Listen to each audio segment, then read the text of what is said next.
Hi, friends. Welcome to the Pain-Free Birth Podcast. I'm your host, Karen Welton, a certified doula, childbirth educator, and mother of three. In this space, we'll hear positive, supernatural, and yes, even pain-free birth stories from women just like you. We'll explore the deeply spiritual side of childbirth and how God designed women's bodies brilliantly for birth. Let's get started. Welcome back, friends. Today I am interviewing Trisha Ludwig. She is a Yale-educated certified nurse midwife and an IBCLC. She has experience as a home birth midwife and is a holistic women's gynecological health practitioner and has 15 plus years working as an IBCLC, both privately and in person, with virtual appointments everywhere around the world. She's a podcaster and co-host of the well-known podcast, The Down to Birth Show, which is one of my favorite birth podcasts. And she's also a mother of three children birthed at home. Welcome, Trisha. Thank you. I'm very happy to be here. So you were on our podcast on the Down to Birth Show a while back, episode number 208. And that was wonderful to meet you there. And I'm a big fan of your work. So I'm very honored to be here. Thank you. Oh, yeah, that was a really fun episode to do with you guys. And so today, Trisha's going to actually be talking about breastfeeding, which is a topic we've not covered in depth on this podcast. And it is such an important topic. And so I'm really excited to have your expertise here as someone who is just an expert in breastfeeding and in supporting and serving women in that postpartum period. And even as a midwife, as someone who truly understands physiological birth, because they go so hand in hand. And you also have a really cool birth story with your third, where it was unintentionally unassisted. And I'm like, I am dying to know about that. Will you share that before we get into the breastfeeding? I have to know the birth story. You know me. Yeah. Tell us about that birth. So sometimes people are like, unintentionally unassisted. What does that mean? And what it means is I wasn't planning on having my birth alone. I had all three of my children at home with certified nurse midwives. I was working in a midwifery practice, and the midwives who I was working with were my midwives, which was wonderful. And my third birth, it just happened to be extremely fast. I wasn't expecting it. My first birth was very long, 36 plus hours. Wow. My second birth was quite a bit faster at like 3 hours, but I didn't have any idea that a third birth would be even faster than that. And it just was. And I called the midwife, and it was, 2:00 in the morning. And of course, you don't want to wake anybody up unless you're sure that it's really time for them to come. Yeah. And she was about 45, 50 minutes away. And wow. I was just like, I'm just giving you the heads up that I think labor is starting. I've just had like a few contractions, but I'm going to get things set up. And 15 minutes later, I was full on unable to speak, unable to communicate. And I was kind of, the only person I was talking to was my husband. And I was just saying, fill the birth tub, fill the birth tub, fill the birth tub. I need to get in the birth tub. And he started to fill the birth tub, and things it was kind of like a freight train hitting me. Like, yeah, I've heard of that described that way with precipitous labors. Yeah, you can't be anywhere but in your body in that moment. And it's really overwhelming. Yeah. And I think I got about halfway into the birth tub. We got a little bit full. I was able to get the water up to about my belly. And my mom was in the house, and my children were in the house. And I was hoping that my children would be there, and I wanted my mom to be there. So I sent my husband out of the room, down the hall, small house, to go get my mom. And as he was coming back into the room, she hadn't even gotten up yet. He had just woken her up. As he was walking back into the room, I was receiving the baby. Wow. And I remember the moment of like, nobody was in the room with me. I was all alone. It was 4:30 in the morning at this point. And I just had this thought, like, whatever happens, it's on you. Like, there's nobody here to help you. You know what to do. You've done this before. You can do it. Just feel your baby coming. Everything is fine. And I felt his head come out, and my husband walked right in at the time, and I was like, grab the camera. So we did actually get the last moments of his birth on video, which I cherish. They're we'll have special. To link that if you posted it. I do. Perfect. I have like a 1-minute video of it. And yeah, I felt his head coming, and then his body came very quickly after that. And I looked down at him and he was all wrapped up in his cord around the shoulder, around the neck. Wow. And I unraveled him. I kind of fumbled and spilled him into the water a little bit. He was fine. And I got the cord off him and Now, what position were you in? Like hands and knees in the tub? I was kneeling. Kneeling. I was kneeling. Yep. Wow. That position always worked really well for me. And yeah, like I said, I wasn't really fully immersed because we never got time to fill the tub all the way. So he got a little mini bath. He got a little mini bath. He was born into the water. He wasn't in it for long. And yeah, it was just a beautiful moment. And he was born perfectly well. I kind of held him up to my chest and I just remember looking down at him and I wasn't sure quite yet if he was breathing. So I just put my face up against his and then I felt that he like take his first breath and he reached his hand up and he touched my face. Yeah, it was the sweetest thing. And it's on video. Are you serious? Yeah. Okay, we gotta share that. Oh my gosh. Great.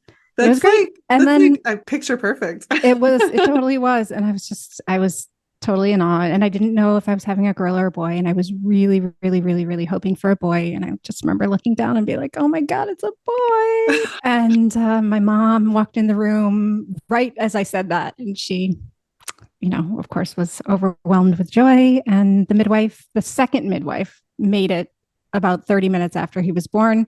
And she just helped me with the birth of the placenta. I think I birthed the placenta in the tub. I don't even really remember. And then I just, climbed into my bed and the sun was coming up. Wow. That was that. And there I stayed for the next 2 weeks. As you should. Spoken like a true IBCLC.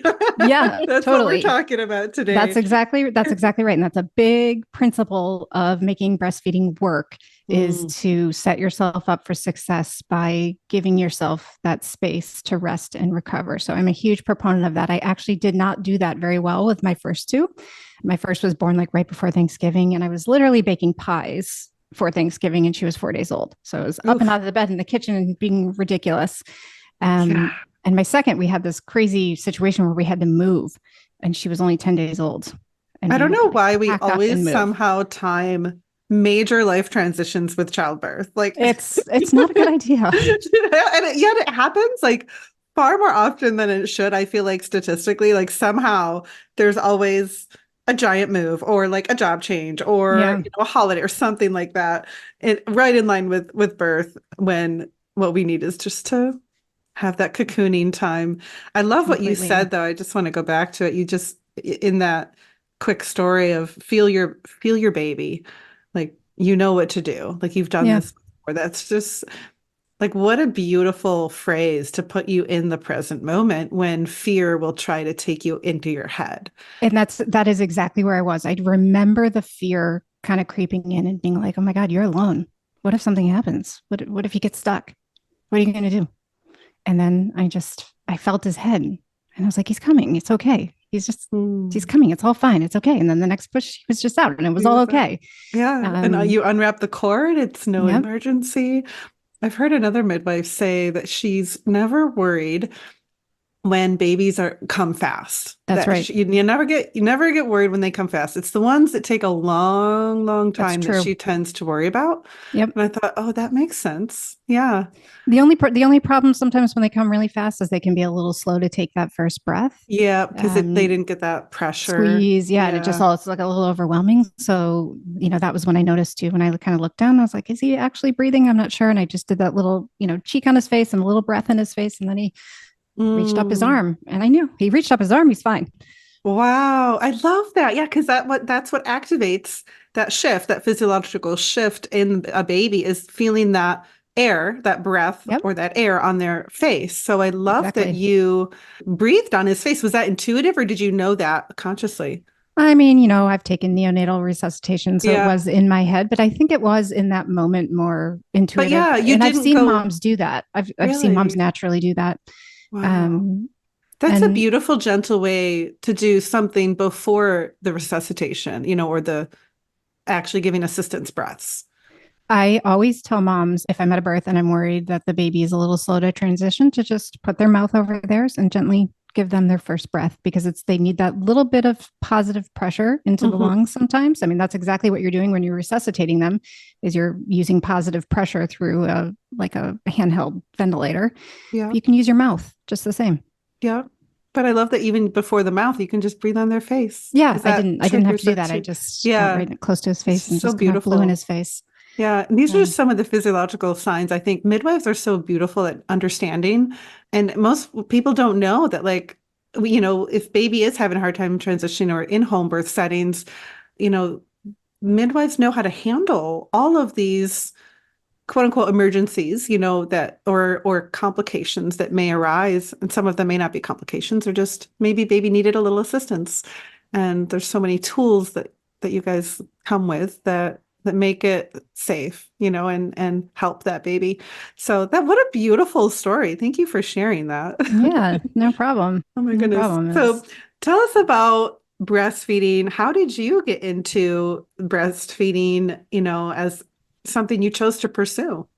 So I worked as a home birth midwife for a number of years, and I loved that work. I knew I was never going to be a hospital-based midwife. I did my hospital training at Yale in New Haven, and I knew I wasn't going to be a good fit there. So I was lucky enough to have the opportunity to work as a home birth midwife because my professor was a home birth midwife at Yale, and she was like, "Well, you're going to come work for me when you graduate."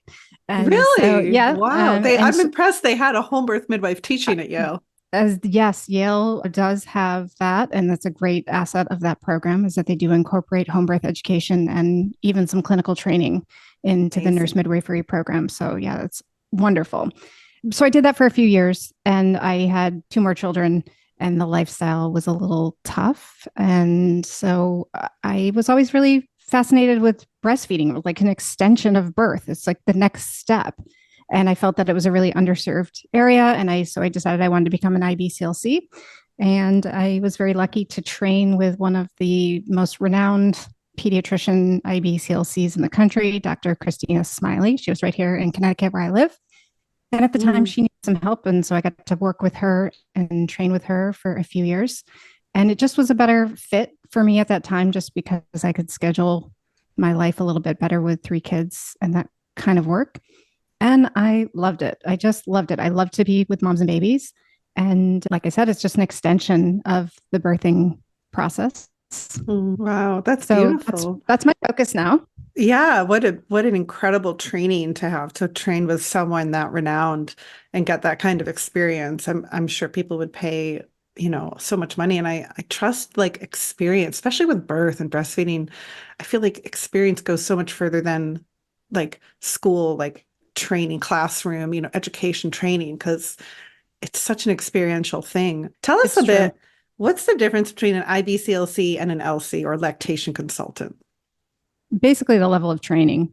IBCLCs have a significant number of hours of training that they have to do and a very rigorous exam that they had to take, which I had to take, I think, a year or two ago. Again, you have to recertify every 10 years. Hmm. And it is tough. It was a 4 hour exam and Wow. it's not easy. And I mean, it's Can hard to you sit through. quantify that for us? Like how long were you in school for or training for to get and before taking that exam? So you have to do about, I think, and there's different pathways. So, Okay. and I did my original training 10 years ago now. So it might be a little bit different, but it's about 2000 hours. I Okay. believe it's about 2000 hours. And then the clinical exam. You don't have to have necessarily a specific type of education to become an IBCLC. I just happened to already be a nurse midwife. Yeah, I'm sure that helps. But 2000 hours is quite a long time. That It's probably a lot took of a hours. few years. Oh yeah, yeah, definitely. And then for an Um, LC, what's that entail? I think just because people don't really know, they kind of think it's all the same.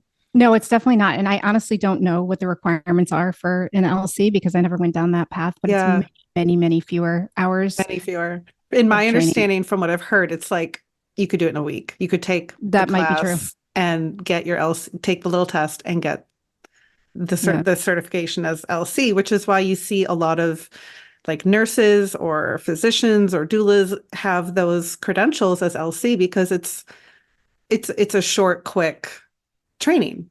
Nothing like and you get you're some good going to you, school you for get years.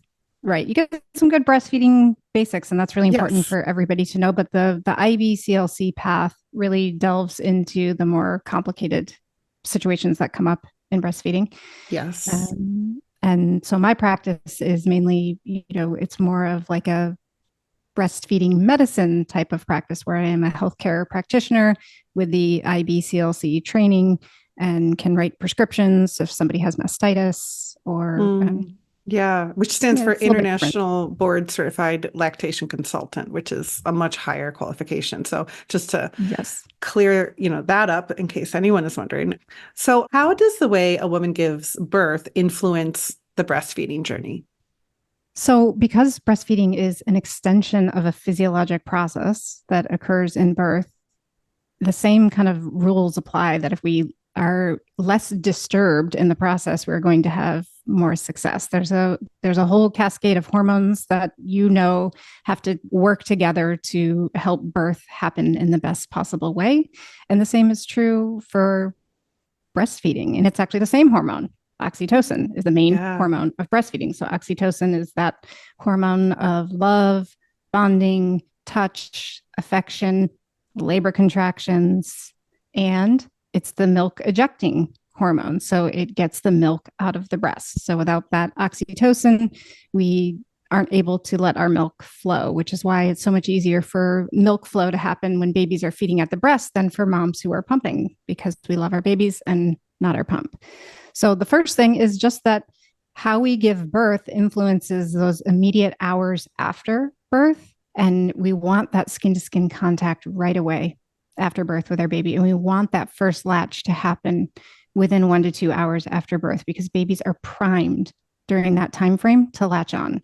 And after that time frame passes, it's not that they can't or won't latch, they are hardwired to latch. So they will continue to latch for many months. You could not have a baby latch to the breast for the first time for 3 months and they'll still do it. Wow. Because they're literally hardwired in their brains to latch. They have that instinct and a reflex to do that. But back to the first couple hours of birth, if you have a physiologic birth where the baby can be placed skin to skin with the mom right after birth, the chances of having that first latch go well are much greater. The baby's going to be calmer. Their nervous system is going to be more regulated. They are going to be warmer. Their temperature is going to be more regulated. They're going to have less chance of having a blood sugar drop that could interfere with their ability to latch. And right after birth, they're in this very quiet, alert state. Yeah. And we want to take advantage of that opportunity to get the baby to latch for the first time, because of course in utero, they have been just having this steady stream of energy through the placenta. And then suddenly they're in the external world. And the only way that they're getting fed is at mom's breast. Yeah. So getting that first latch is really important. And if a mom has a C-section, it can still be done. But in most hospitals, I think, are getting better about giving moms who are intending to breastfeed getting that skin to skin earlier on. But sometimes it doesn't happen. And even in a physiologic birth in the hospital, sometimes mothers and babies are separated because they want to weigh the baby, they want to examine the baby, they want to take the baby away so the mother can get some rest. All of those things can disrupt that initial latch. And that initial latch sets up what happens in the next few days. Yeah. And on the other side of that, I've even seen it go the other way too, where there's like this extra pressure to get that baby to latch immediately with the nurses or, the hospital lactation consultant that comes in, and it actually has the opposite effect of like, yes, I'm so glad that they're paying attention to that first feed and that golden hour and the skin to skin. But I've seen moms like actually react and go, okay, I got to do this. Especially first time moms, they're like, oh, I have to latch. And it's all this pressure. And I just want to tell them sometimes, and I have like, take a deep breath. It's okay. There's no rush. Yeah. Like discover your baby, give you and your body and your baby a chance to discover each other, and that's the beauty of forming this new relationship, this dyad, that's going to be the basis of your breastfeeding relationship. And so, yeah, it's such an organic thing. And there's the restriction of it, which creates trauma and physiological shock in baby and mom and hormones dipping. And that's a problem. But then there's also sometimes so much pressure put on women immediately to get it right the first time. And we have to sometimes remember this is a very organic thing.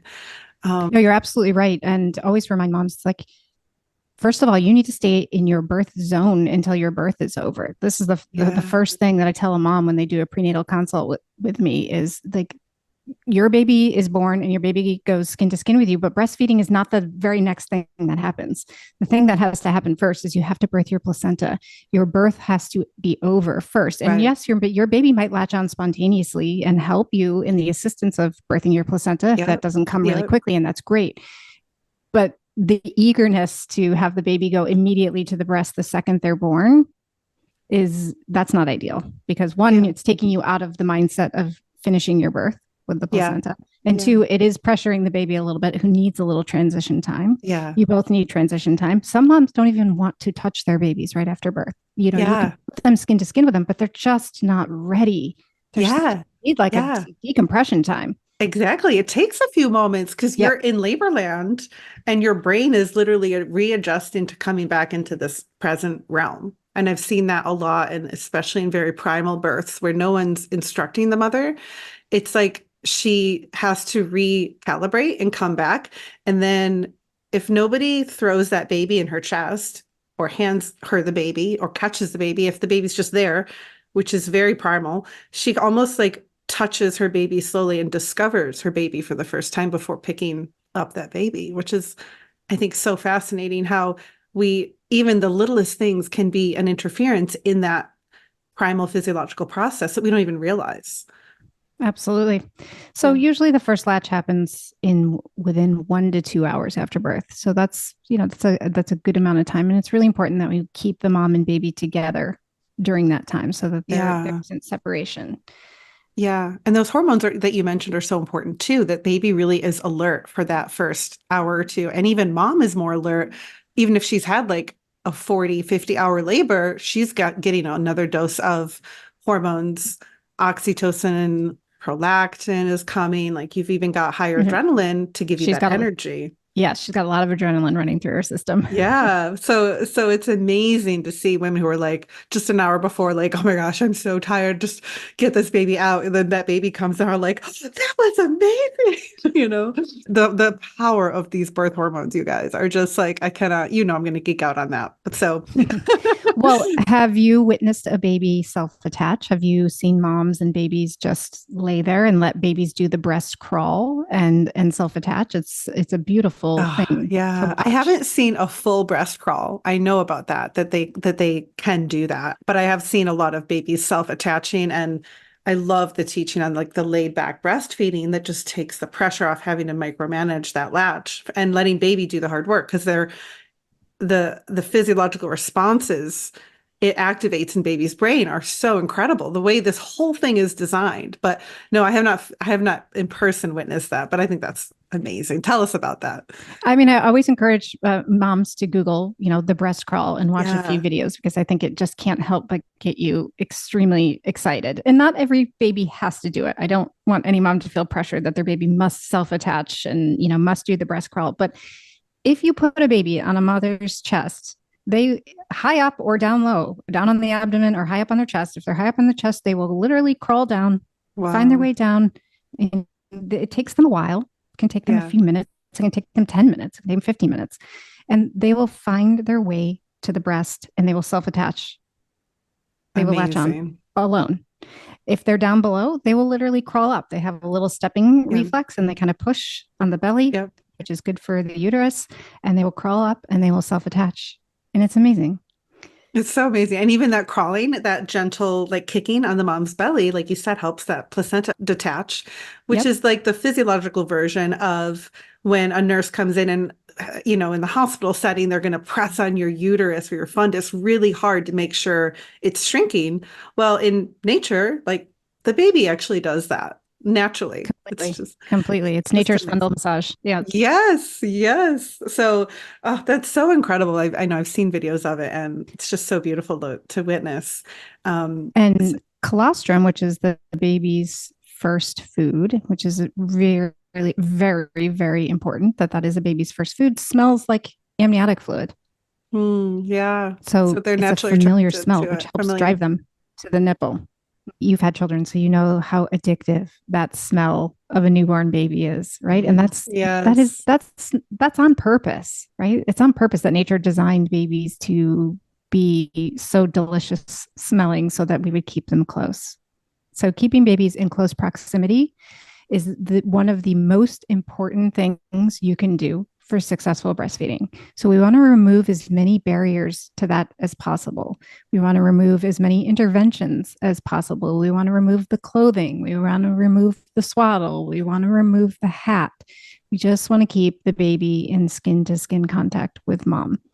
And they don't have to self-attach all the time. That's not the goal. It is a learned skill. Babies are hardwired to do it. Their instinct is to get to the breast and to latch on, but they're not perfect at it. We do actually have to help them a little bit. And every mother and baby is a unique dyad.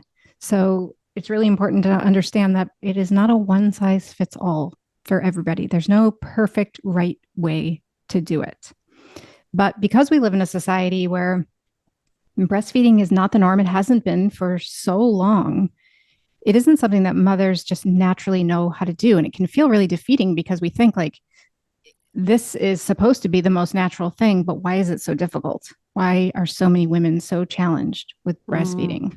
If it's such a natural thing, shouldn't it just like come super easily and shouldn't it just happen? And am I not good at it? Is there something wrong with me? Yeah, there's something wrong with my milk or my milk supply. Yeah.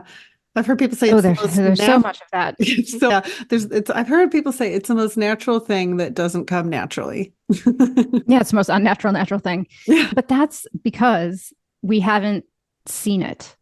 Yeah. You know, historically in other cultures and villages around the world, every mother and baby was breastfeeding in plain sight all the time in front of anybody. And, you know, women and girls, young girls were just growing up watching it. So they understood what it looked like. They understood what was normal. They watched the little movements that their mom would make if something wasn't right. They watched like the frequency of it. They watched how babies moved. Like we don't have any of that in our brains because mostly we have grown up seeing bottle feeding.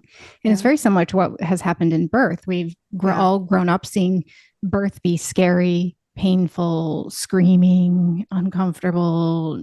Yeah. The other thing that is a big challenge with breastfeeding is that mothers don't always realize how much of a right-brained activity it is. Also, the same as birth. If we are too logical about it, too intellectual about it, too in our left brains about it, too much trying to manage it and control it, it doesn't work very well. Learning our baby's language is essential to breastfeeding success. And learning our baby's language requires us to be out of the left side of the brain into the right side of the brain, learning their cues. Their cues are their language. The clock or a schedule will never tell us how to feed our baby. 100%. What are some of the most common problems you see mothers struggle with breastfeeding? Well, latch, number one. Latch is the foundation of it all. If latch is uncomfortable or painful, then breastfeeding is not working effectively. And I think that we have learned that breastfeeding is supposed to be uncomfortable, that it's normal for it to be painful. And it actually isn't. Pain is your body's way of telling you that the latch isn't right. And our nipples are actually designed to be exquisitely sensitive on purpose. And even more so when we become pregnant, the sensitivity gets really intense. You don't even want them, to be touched. And that's because when a baby latches on, if they latch onto the nipple, they're not feeding effectively. Right. If they latch onto the nipple, they are nipple feeding. And if they're nipple feeding, they're not removing milk. And if they're not removing milk, not only are they not getting what they need, but they are not allowing the mother's body to get the right message about how much milk she needs to make. Yes. So a baby's latch is the foundation. And if we expect it to be painful or we expect our nipples to toughen up, then we're probably not breastfeeding correctly. Yes, right. Yeah, true. Latch is probably the number one problem that I see. The second thing, other than pain, what are some signs of a bad latch? Or is that the main sign or symptom, is experiencing pain during breastfeeding indicating a bad latch? Yeah, pain is definitely the number one indicator. If you have a pain-free latch, you probably have a good latch.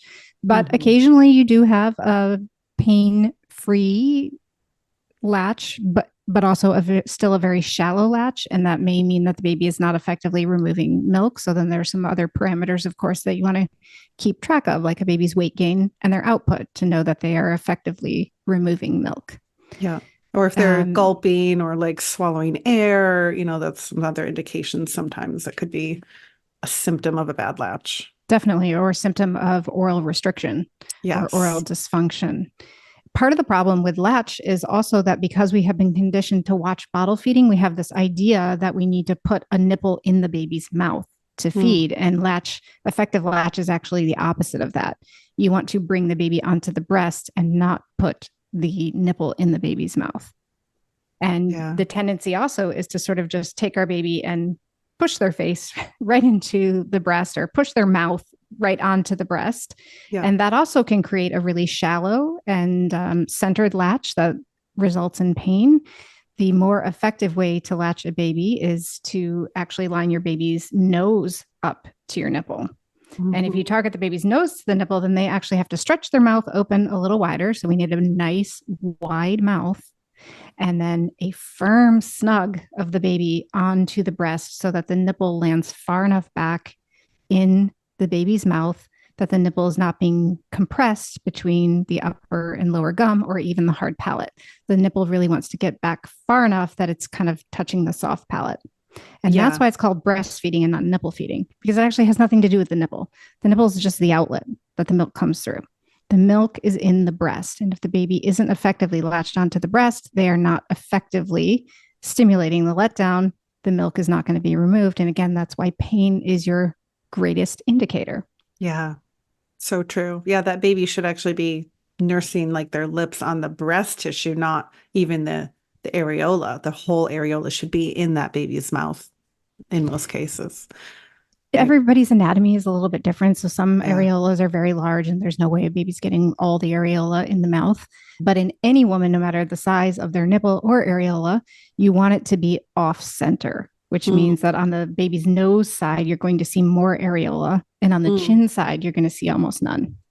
Oh, interesting. Yeah. The bottom jaw does all the work of breastfeeding. Yeah. Yeah. So if that jaw is rubbing up against the nipple, if it's too close to the nipple, that's where you're going to feel the pain. Yeah. And because it also does the work of getting the milk out, you want it working on that breast tissue. Yeah. And helping, that's what helps trigger the letdowns, which stimulating the out of the milk ducts. Yeah. Yeah. So amazing. So latch is probably the biggest problem I see. And then the second biggest problem is either lack of milk supply or perceived lack of milk supply. Yeah. Let's talk about that. What really contributes to that? So many things.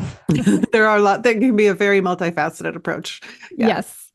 Most of all, I think the biggest contributor is that people don't get off to a good enough start to build their milk supply to the full capacity. So they're already starting many steps behind and kind of trying to play catch up. Yeah. And that usually is a result of not enough breastfeeding in the first few days. Our milk kind of comes in the way it's going to come in. But if we are not latching the baby well and often enough in the first few days, we're going to have less milk overall. So more stimulation early on means more milk later. So even more reason to protect that postpartum. Exactly. And the hospital environment isn't great for that because there's a lot of disruption there. You might be just getting ready to feed your baby and suddenly somebody comes in and they want to take your blood pressure or they want to check on the baby. And if you're going to feed your baby the recommended 10 to 14 times in 24 hours, that is a lot. Yeah. And so any disruption that's happening multiple times a day, how are you going to get enough feedings in? It's very difficult. Yeah. Either that or you're just never going to sleep because of the interruptions and the breastfeeding. That's right. That's right. And which is also why you have to have the mindset of there's no more day and night for a while. There's no more day and night. You sleep when your baby sleeps and it's around the clock. Yeah, absolutely. And that's why those first 2 weeks are so critical to be, set aside so you can set yourself up so that's possible. If you stay in bed, it's possible to just drift off for a 15 or 20-minute nap. If you're downstairs in the kitchen and you got to go back up to the bedroom, you're not going to do it.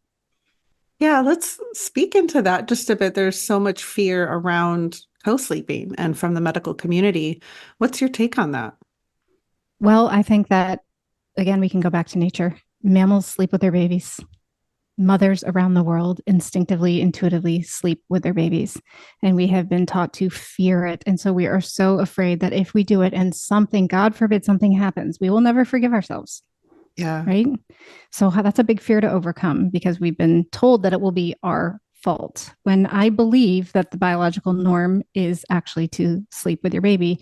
And I don't know how any woman can breastfeed exclusively and not end up sleeping close to their baby, because I can't imagine how you can get up and feed your baby 4 times a night if they're across the room or in another room. It's Yeah. much harder. And I know moms, they do it. And I give them major credit because it's really difficult. But I do believe there are ways that you can safely co-sleep with your baby. And I do know that there is research that suggests that mothers who are exclusively breastfeeding and co-sleeping safely, there are some guidelines and parameters for that. Yep. Those babies are the most protected against SIDS. Yeah. They are Yeah. the least likely to experience a SIDS episode. Yep, I've read that too. When you remove those risk factors, like you said, to do it safely, of, no alcohol, no No pets, no substances, no children. pets, no lots of bedding, don't do it on a couch, like safe. Right. A lot of it comes down to having a safe sleep environment.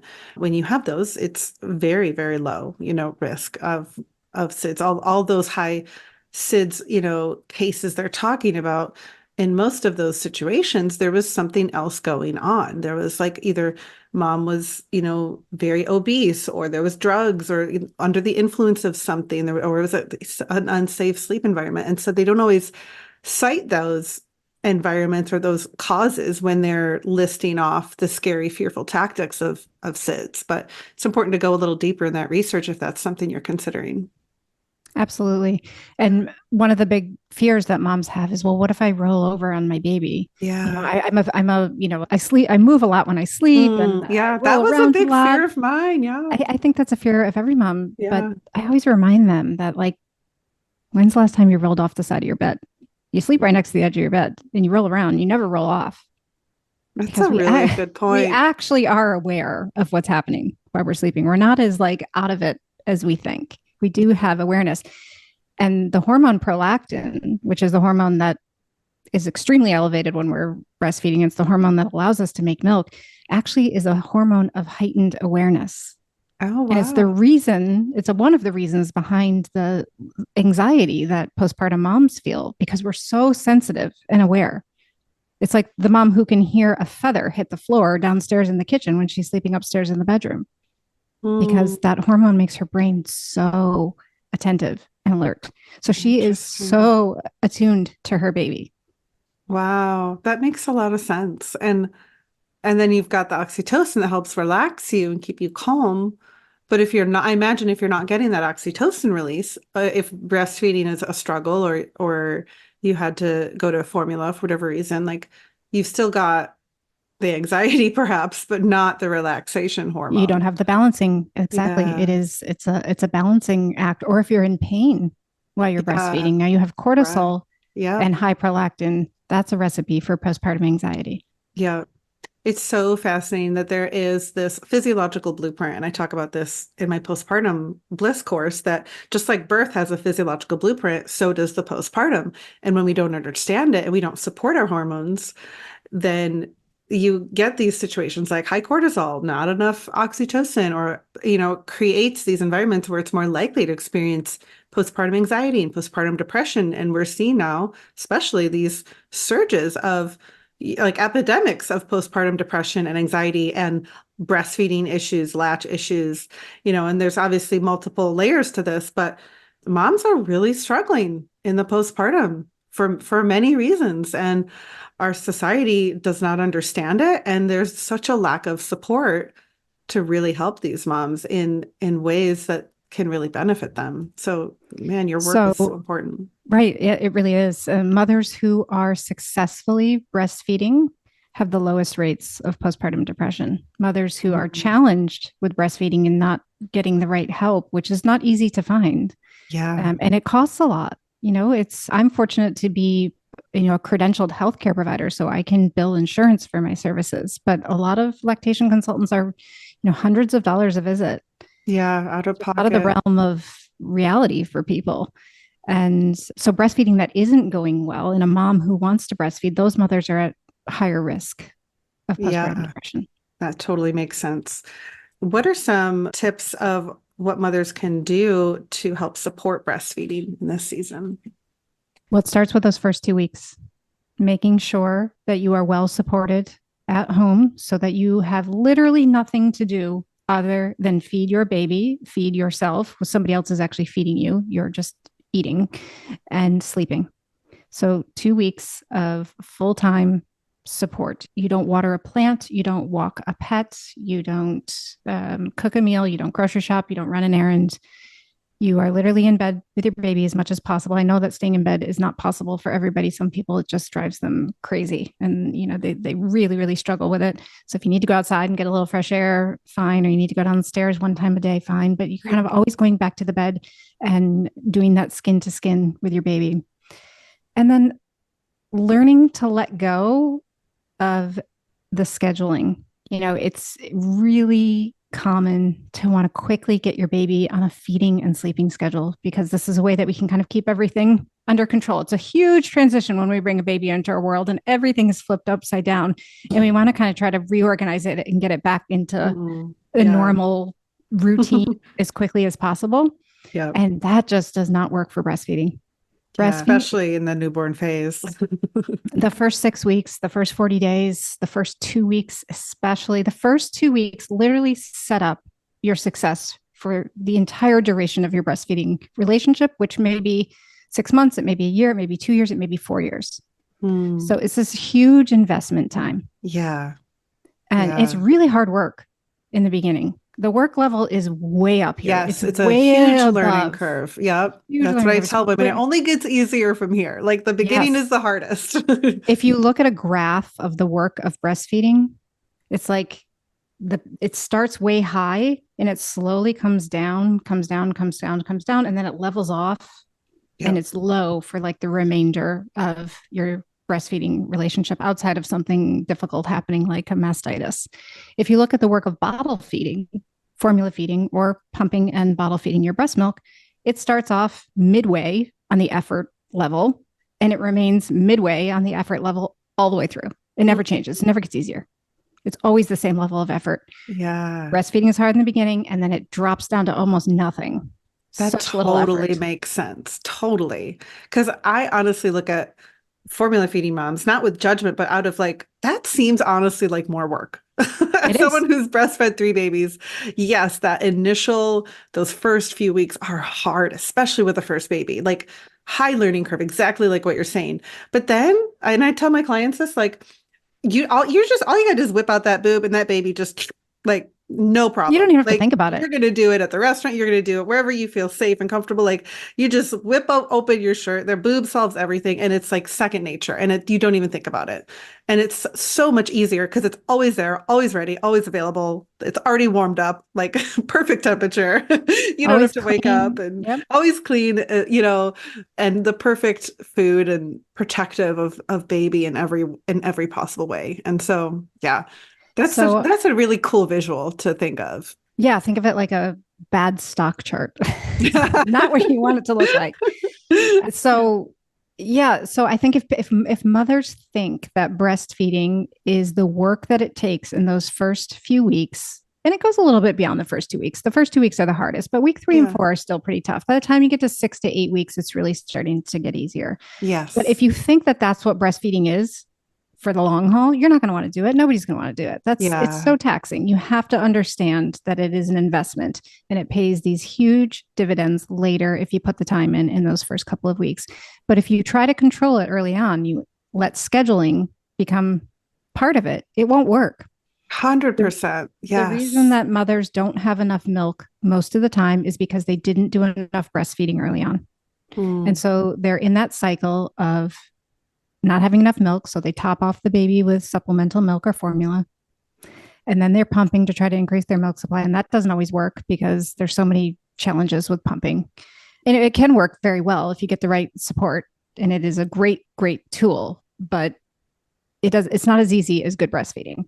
And so then they're in that triple feeding rat race that is like impossible to maintain. They can do it for a few weeks and then they're like, oh, I give up. This is too hard. Yeah, And I don't blame 100%. them. It is too hard. It's not meant to be like that. Right. Yeah, because not only are they doing the work of breastfeeding, they're also doing the work of pumping or formula feeding. So it's like you're doubling the work You're just to, tripling it. yeah, tripling it just to get by. Just like, and it's like the amount of time, it's not just like wake up, like latch baby, go back to sleep, but now you're having to wake up, clean bottles or mix the formula, put on the breast pump. Like, where do you sleep? Like, of course it's not sustainable. And I'm incredibly in awe of women that do that for any extended period of time. And you're right. And it speaks again to that physiological process that I think so many moms don't quite understand is that dip in milk supply doesn't mean, well, your body's not producing enough milk. But as soon as you introduce formula, it tells your brain when baby's Make less. nursing, make less. That's right. Yes. So That's this is what's normal. This is what baby needs. So I'm going to down regulate milk production. So the more you actually reach for formula, the less and less milk your body makes. It's instinctual to know when the demand is placed, this is what I produce. right. And then women are led to believe that their body couldn't make enough milk. And I have to say that is so rarely the case. There are some Yes. cases of that where that's actually true with some underlying medical conditions and things, but it's not common. Very rare. It Yeah. is almost always a result of insufficient demand to the breast. So not getting the baby there enough and or bad latch for whatever Right. reason. And there could be so many reasons for that. Right. Because why is the body not receiving the demand? Why is the breast not being drained? What is preventing that baby from getting the milk supply? Usually, like you said, latch issue. So if you're not getting the demand and your milk supply drops, it doesn't mean your body is not able to produce the milk. In many cases, like you said, it's the baby's latch or some It other. actually means your body is doing exactly what it's supposed to do. Yes. It's down regulating because that's the message Perfectly. you're giving it. And if Yep. it didn't down regulate, you'd end up with a huge case of mastitis, and that could really harm you. And nature doesn't want you to have that because before the advent of antibiotics, that could have killed you. So Yeah. you don't want that. I mean, we Yeah. can treat it now and manage it now, but that's your body is doing exactly what it's supposed to do. If it's not getting the stimulation, it's going to downregulate the milk supply. So schedules are the other reason that that happens, because if we don't feed a baby on demand on their cues with their indications that it's time to feed and when it's time to end a feed, our body doesn't get the message to make the right amount of milk for that particular baby. Every mother and baby are a unique dyad and they communicate with each other. So nobody can tell you that you should feed your baby for 15 minutes on each breast and that's going to work. That Yeah. might work for some woman somewhere, but it is not going to work for every woman. You have to feed on demand. You have to feed on cue, and you have to feed without schedules and rules. So good. So good. And I'm as you're saying this, I'm thinking, I think that also contributes that anxiety, that pressure to conform to societal standards and like establish this routine nap schedule and get baby sleeping through the night. That pressure creates anxiety in mom, which is also going to downregulate your breastfeeding hormones. It's also going to potentially make that breastfeeding journey harder when we feel this pressure to meet these standards and then try to put baby on a standard or schedule that they're not biologically suited for at all. And so, you've got your hormones coming into play that you can potentially also decrease that milk supply. And it's a lot like birth. I feel like motherhood, breastfeeding, all of it is such a lesson in surrender and letting go of control. It's getting out of your left brain and into your right brain, Yeah. letting that intuitive side take over and less of the controlling side. And, we've been taught that a good baby is a baby who doesn't need to be with their mom very much and sleeps long stretches and has these totally appropriate wake periods or wake windows or whatever people call them. It's all nonsense. To me, it's all nonsense. Like, a baby is designed to be with their mother. Yeah. A good baby is waking frequently to feed. That there's no such thing as a good baby, but good in quotations. Like, the goal is not to get them on a schedule. The goal is to learn how to communicate with them so that you can tend to their needs. Eventually, Mm. the schedule will happen. And it's not even a schedule, it's more of a pattern or a rhythm than a schedule. Babies do fall into patterns. And that's Yeah. all the schedule you need. They become a little bit predictable. And then that helps you get back to life at some point. So you can start having some consistency to your daily routine. But it's never really going to be a schedule because as soon as you nail down a schedule, I can promise you it will It change. changes. They're going to Yes. have a developmental, Yep. A leap of some milestone. sort, a Yeah. milestone is going to change. So forget about the idea of a schedule. Let them find a rhythm and support that. And if Yeah. we can feel less pressure from society to conform to that, it's so much easier to keep our babies close and follow their leads. I mean, I think that moms actually deep down feel guilty all the time because they want to tend to their babies in ways that they feel like it's wrong. Yeah. Innately that they Wrong to want to care. Yeah. Yeah, they feel like it's wrong to wear their baby too much or feed their baby too much or hold their baby too much. They're afraid they're going to create a spoiled child. Yeah. But actually, that period of time is so key and sacred, even for creating that secure attachment It between is. you and baby. And you're absolutely right. The society is pressuring us to create somehow independence, or like a baby that sleeps through the night, or get prepared for going back to work at 6 weeks. And unfortunately, that's the reality many moms face. And yet we have to remember that this is the beginning of secure attachment that we're creating for a lifetime with your baby. That's That's going to right. be the foundation. The anxious attachment develops from the baby who is forced away from the Yeah. mother too soon. And yes, if you have to go back to work at 6 weeks, that's so difficult, but you don't have to prepare your baby for that. You don't have to start training them at 4 weeks to be away from you. You be with them as much as you can, as much as you want to be, right up until that moment that you have to go back to work. Yeah, so true. Trisha, what's a good time to start thinking about a rhythm or pattern or a cycle? If mom is really struggling to get enough time to sleep. And is there any tips you do have to help baby adjust to a healthier pattern where they're maybe sleeping longer stretches at night and not napping as much during the day, or getting more calories in during the day versus at night? How do you feel about some of those tips or recommendations? Well, I feel that when a mom can start to get a 5 hour stretch of sleep, she's got it. Like that's all we kind of need to get to. You're not probably going to get your breastfeeding baby early on to sleep 7, 8, 9 hours like a Yeah. normal night's sleep that you're used to. Yeah. That might not happen with at any point with some breastfeeding Yeah. babies. Say goodbye to 8 hour stretches for a Yeah. while, I ladies. mean, some do. I do know some breastfeeding moms whose babies sleep 10 hours at night, and it's rare, It is but rare. it Yeah. does happen. And then this is not early on at all, not in the first few weeks. This is Right. many weeks down the road. But Yeah, I'm really, more talking about for the women who are like, my baby's still waking up every 2 hours and they're like 2, 3 months old. Like, at what point is it okay, safe to start thinking about some good habits to develop for developing those natural cycles? I think usually not before 12 weeks, but after 12 weeks, if everything is going well, your baby's weight gain is on track and breastfeeding is generally going well and comfortable. If you need to start kind of doing a little bit of intervening to help them break a cycle, you can. Yeah. Uh, And what and would that look like? so usually it's like I encourage mothers to just sort of skip one feed, the first feed that they wake up. So if you go to bed at say 10 o'clock and your baby's waking up at 12 and then they're waking up again at 2, maybe you try to skip that 12 o'clock feed. And pretty much the only way that that's going to happen if you're an exclusively breastfeeding mom is to have dad or somebody else go tend to the baby and try to get them back to sleep. Because if you try to do it, it's going to be a fight. They're going to smell you They're going and to know. want the boob. Yeah.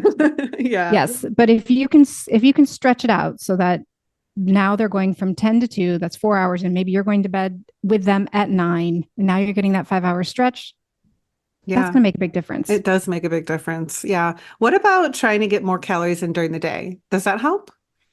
Well, your breasts have their own rhythm. Yeah. So, I mean, if you start feeding them more during the day, you could potentially get more calories in them during the day. Yes. But it varies so much from woman to woman and baby to baby that Yeah. I don't, I don't try to push that. Yeah. But it's more about, I think, trying to break certain habits after they're Yeah. about 12 weeks of age. Yeah. They do start to develop habits. They're in a Yeah. cognitive place where they can start to have a little bit of habit forming behavior, and you can try to break those cycles. Because But biologically, they don't necessarily need to be nursing every 2 hours at that age.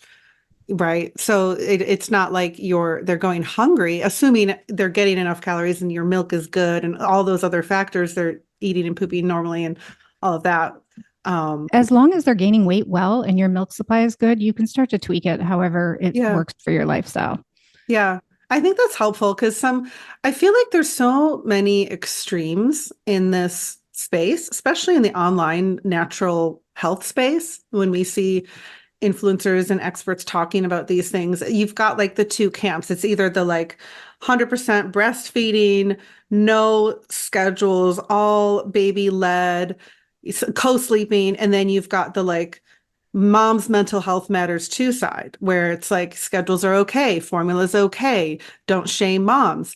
And they're always getting in fights, right? Like someone says something inflammatory and all the influencers and all the people kind of like try to cancel each other. And it's like, guys, we can have space for both. Like, yes, in the beginning, 100% like baby led, intuitive, like skin to skin, breast is best, all of that. And then as you get that foundation and you get grounded a little bit, like it's okay to develop those patterns. And there are some things that can help that baby sleep a little longer. You don't have to be waking up every 2 hours for a year. And I No, think I sometimes mean, we can feel so ashamed that, oh, we're not doing everything the most natural way possible. And you know what I mean? no, I totally agree. I think, and I have myself experienced falling into that pattern of like baby developing some bad Yeah. habits at night waking and having to intervene for my own sake and still preserving breastfeeding. But Yes. there are times also where it can sometimes lead to weaning. So you have to be prepared for that if you're doing it too early. Most women's breasts shouldn't go more than 5 to 6 hours without being stimulated, or you can drop your milk supply. If you do start introducing formula during the day to try to top them off with, extra calories, your milk supply is going to go down because you're giving outside milk. So you just have to kind of know how to manage it Yeah. if you want to preserve breastfeeding, but it's not that you can't. There are ways to tweak it subtly, Hmm. gently. It doesn't have to be extreme. Yeah. I remember when I dropped the night feeding, and I forget what age it was. It was probably like, gosh, I don't even want to say, probably around maybe between 6 months and a year, somewhere in there where it was like, okay, you know what? I'm done waking up in the night. It was probably close to a year because I know it was like we at some point we started giving a little bit of water just to like break that habit because sometimes you're right, like they're just in a habit of wake up, I want the milk. Right. And so but once we did wean, which I started first is probably close to a year because I'm like, I don't even know, it's been a while, but once we broke that, it was like, oh my gosh, I can get my life back and I'm still breastfeeding. Like I didn't have to cut her off or ever actually I've never had to go to formula because I feel like our bodies and our babies, when you have that strong foundation and that strong dyad and attachment, there are going to be these changes in the cycle and you adapt and your body's naturally adapting to things. And there Yes. can be an organic transition from waking every 2 hours to waking every 3 to 5 hours, waking once a night, waking not at all at night. Maybe you're going that long stretch once that baby's older. And but if you're trying to control it, it's just maddening. Like it's so hard. But if you're just flexible and fluid and okay, these things normally shift around this age, or babies have a growth spur around this age typically. And you know what? Maybe now it's time to think about dropping this nighttime feed and but following the cues of your body and your baby and And not if you really have holding it tight. Like I have to be in this camp 100% or this camp 100%. Exactly. I mean, if you hold too tight to it, you definitely can interfere with breastfeeding. But if you have a well-established milk supply early on, your breasts are a lot more flexible. You can, Yeah. if you have a good, healthy milk supply and your baby has a good latch and they're gaining weight well and they have been all along, you can go longer stretches and your supply won't necessarily go down. But that is different for different people Different. Yeah. based on breast milk storage capacity. Every mother's Mm, breast is a little bit different and some can go longer than hmm. others between Yeah. feedings. So Yeah. it's highly personalized. Yes, absolutely. Right. Yeah. And we get into that.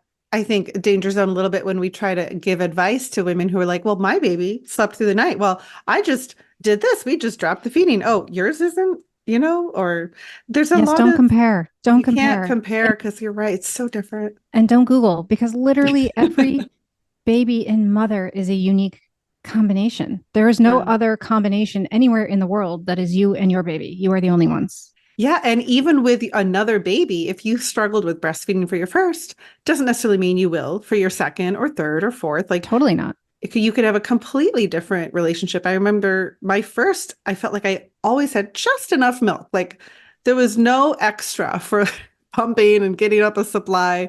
And I was probably because of all the anxiety I had as a first time mom and couldn't sleep and all of that. But then with my second and third, no issues. Like I had enough, more than enough, and it was so much easier by the time I had those ones. You learn a lot more things too.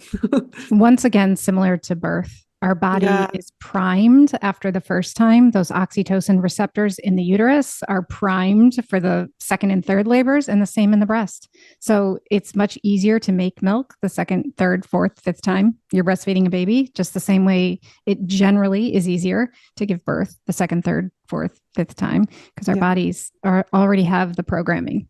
Yeah. And I think it's so important to line up that support early on, like you said, and have an IBCLC that you can call for those, especially as a first-time mom and especially in those first 2 weeks. I feel like having someone come and help me with that, even just to show me positions I didn't know and to evaluate the latch, really helped my confidence as a first-time mom to know, okay, this is normal. This is she's getting enough milk.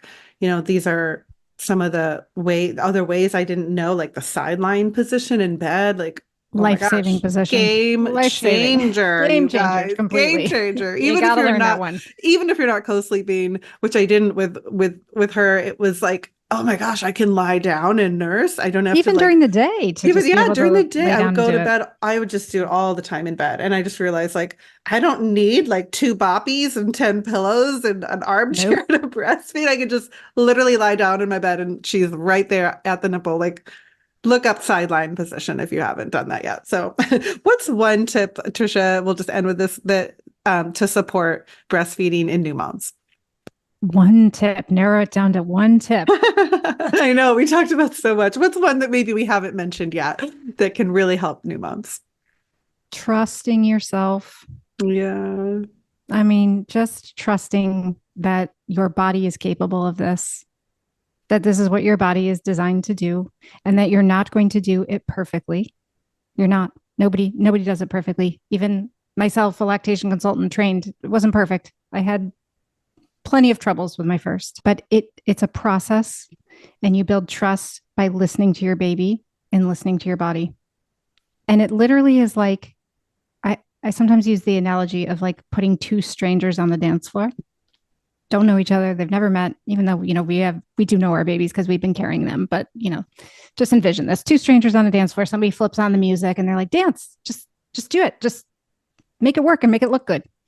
Like you're going to stumble and you're going to fumble and you're going to step on each other's toes, but you listen to the rhythm and you start to feel it and you start to get attuned with each other.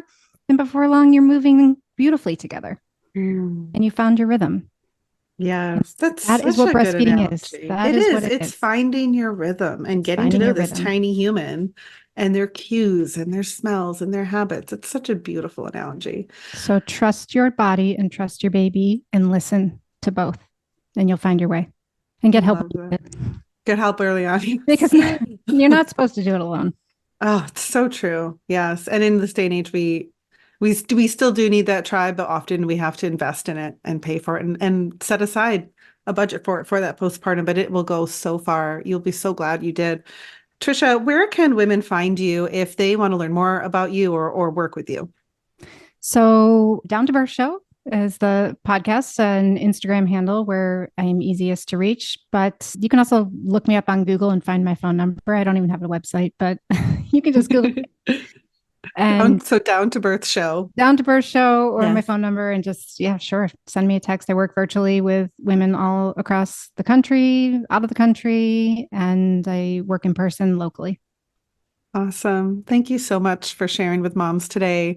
And you've just been a wealth of knowledge and information of and encouragement and support, which is what we're all about here at Pain Free Birth. So thank you for sharing and just being available for moms and for all the work you do in changing lives. It really does change lives and families and helps kids grow up with that support and attachment. And man, to give moms that confidence to know they can feed their babies and that they can make this work. It's just a beautiful thing. So thank you for coming You're welcome, on. and thank you. Right back at you for all the work you do.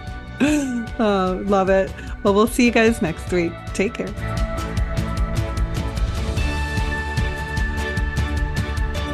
Thank you for listening to this episode of the Pain Free Birth podcast. If you were encouraged, it would mean so much if you left us a 5-star review and shared this with your community. I'd love to connect with you on Instagram at Pain Free Birth. And to learn more about the Pain Free Birth e-course, free resources, private coaching, and upcoming events, find out more at painfreebirth.com. See you next week.